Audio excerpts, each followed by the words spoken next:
Hi hello welcome back to my channel. இன்றைக்கி நம்ம பார்க்க போகிற டிஷ் பார்த்திங்கன்னா ஒரு சூப்பரான சீ ஃபுட் டிஷ் தான் பார்க்க போகிறோம். ரீசெண்டாக பீச் போயிருந்தோம். அப்போ பார்த்திங்கன்னா இந்த மாதிரி ஃபுல் ஃபிஷ் ஃப்ரைடு ஒன்று வாங்கியிருந்தோம். அதுக்கு மேலே தூவியிருந்த மசாலா பாருங்கள், செம்ம டேஸ்ட்டாக இருந்துச்சு. யாரெல்லாம் வந்து இந்த மாதிரி பீச்சுக்கு போயிட்டு ஃபுல் ஃபிஷ் வாங்கி ஃப்ரை பண்ணி சாப்பிட்ட எக்ஸ்பீரியன்ஸ் இருக்குதுன்னு கமெண்ட் பண்ணுங்கள்.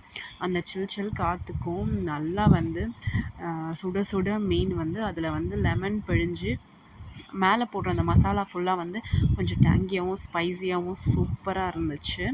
நான் வந்து ஃபுல்லாக நல்லா வந்து லெமனை பிழிஞ்சு விட்டுட்டு நல்லா ஃபுல்லாக அதோட டேங்கினஸ் வரணுன்றதுக்காக, அப்போ தான் நம்ம சாப்பிடும்போது சூப்பராக இருக்கும். இந்த லெமன் நல்லா எடுத்து வச்சுட்டு நல்லா சூடாக இருந்துச்சுங்க. என்னால் வந்து பிக்கவே முடியல. பாருங்கள், செம சூடு, அப்படியே ஆவி பறக்குது. மீன் வந்து ரொம்ப ஃப்ரெஷ்ஷாக இருந்துச்சு, சூப்பராக இருந்துச்சு. அதோடு நம்ம அந்த ஆனியனை எடுத்து வச்சு லைட்டாக ஒரு பைட் வச்சா டேஸ்ட்டு செம்மையாக இருந்துச்சுங்க. யாரெல்லாம் இந்த மாதிரி வந்து ஃபேமிலியாக ட்ரை பண்ணியிருக்கீங்கன்றதை கமெண்ட் பண்ணுங்கள். என்னென்ன ஸ்நாக்ஸும் வாங்கி சாப்பிடுவீங்கன்றதையும் கமெண்ட் பண்ணுங்கள். தேங்க்ஸ் ஃபார் வாட்சிங். தேங்க்யூ.